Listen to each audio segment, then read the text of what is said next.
Dan Baker, 1972 to 2006.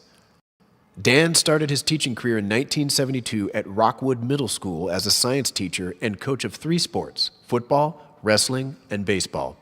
In 1978, he moved to Columbia High School and continued to coach as an assistant in the football and wrestling programs. In 1984, Dan was named the head football coach at Columbia High School, where he began the process of rebuilding the program. During those years, Columbia was among the smallest schools in the large school classification, often competing against teams with enrollments 3 times greater than their own. Yet Dan and his staff led the Chargers to winning seasons and state playoff appearances. Although Dan had established himself as a winning coach, he is most remembered for his incredible commitment to all students, especially those who were struggling. Many times throughout his career, Dan and his wife, Pat, took kids into their home to offer the support they needed to graduate and pursue successful lives. Dan moved into administration in 1993 and continued his unyielding support of extracurricular activities throughout his career. The times that we were able to teach together in PE, we had a lot of fun, and Dan definitely knew how to make classes enjoyable for the kid. You know, I'd have to say basically every minute I've spent with Dan has been a fond memory. As I say, we used to sit at the donut shop and talk about games. We've painted houses together. We've vacationed together many times. Many stories about those that we won't go into. But every Sunday night we met, and we always met at Dan's house. And we had a great time, and we always got some good dessert. And then Dan's wife always kicked us out because we all had families, or I think we would have stayed there a lot longer. But that's one of my fondest memories. Well, I think, first of all, he was an excellent football coach at Columbia, probably the only coach at Columbia that took teams to the playoffs and really had competitive teams in a very small school in a larger conference. But more than that, I think it was just how he supported the athletic program, how he cared about the athletic program, and what he would do to volunteer his time and to spend time making sure that both the Columbia athletic program and then the Reynolds athletic program got what they needed and the support they needed to be successful, and he cared deeply about the kids that played. There's a note that Dan left me my senior year after we lost 2 games in my senior year. Matt, great game, all league style, hang in there, we'll get you a win. This note gave me the drive and helped me reach the goal of getting first team all-league. And on a personal note, some of my fondest memory with Dan and Pat and the family is Christmas Eve up at Timberline Lodge, singing Christmas carols. He was the type of teacher who always made sure that kids were safe. I know there were times where he and Pat both took kids into their home, bought them shoes, bought them groceries, made sure that these at-risk kids knew that there was somebody that they could count on, and that was Dan.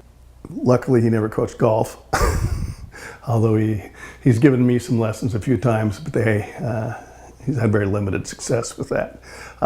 But especially as a football coach, he's an outstanding football coach. I think the other thing he's deserving is his character and the kind of head coach he was, where there was he didn't compromise on what he believed in, and all the kids were treated the same, and with consistency and love. He's the first coach to take a team to the playoffs from Columbia High School. He was a player coach. He pushed you to be the best you can be, played you in the best position for the team. He never gave up on you. He always encouraged you. Even if you screwed up, he still encouraged you after you got done chewing your butt. He still encouraged you. We used to demonstrate things all the time in PE, and we did a gymnastics unit, and I am not flexible at all. And Dan was spotting me on something, and I thought for sure that he was going to hurt his back or do something that would have hurt him. But yeah, always just doing crazy things in class. That referee thing, I thought that was funny, since it got by all of us, even the referees. And Dan was good with referees. That was another strength that he had. Never got one of those guys in the zebra stuff upset. And he would say some interesting things pregame. We've got, I mean, funny stories. Danny and I have spent a lot of time golfing together, and a lot of time, you know, going to Bandon, for instance, together. And it's always fun to be around Dan because he's got such a great sense of humor. Coaching and the coaching staff had gone off for a couple, 3 days over to Beaverton and rented a hotel, and we're going to have our yearly planning meeting, figure out what offense we were going to run, what defense we we're going to run, who's going to coach what and where. It's the second day of this meeting, it's about lunchtime, so we take a break, step out on the patio, and here's this lady in a fishnet bodysuit, nothing on, and a guy taking pictures of her. I think me and Alex probably made the biggest noise, and we all got a chuckle out of it, sat back down and start continuing our meeting, and about 5 minutes later, there's a knock on the door. One of us get up and answer the door, and here's our fishnet friend. Well, we all just kind of stared and looked at each other and couldn't believe what was going on, and after about 3 or 4 uncomfortable minutes, she said goodbye. I think we all laughed for the longest time, couldn't believe it happened to us. It came up later in the season, and I was told later that the whites of mine and Alex's eyes, being the youngest two there, were as big as the moon's.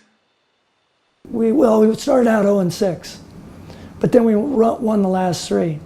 And there were some dads who wanted to beat us up at the end of the season. And it was played at Sandy High School, and we're like ready to get on the bus, and Dan goes, no.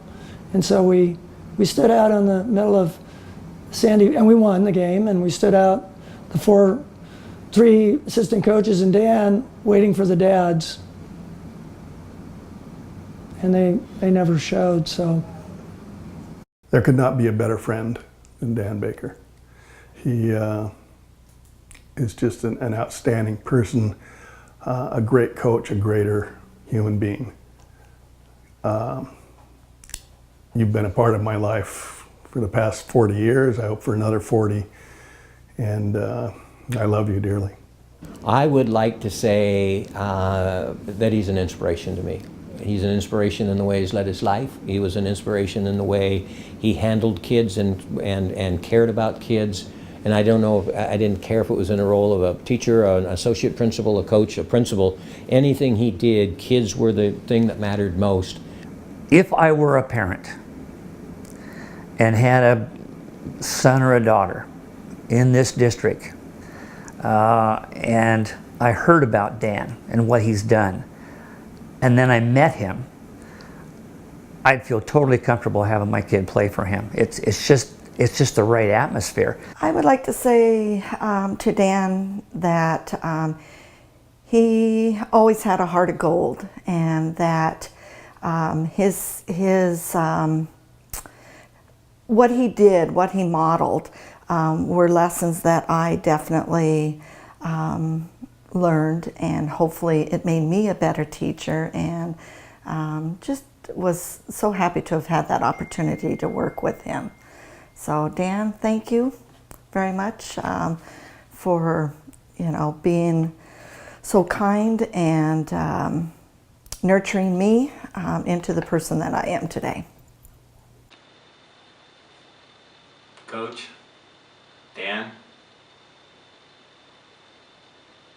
I can never thank you enough or repay you enough for taking me into your life, bringing me into your family, and let me be a part of your family.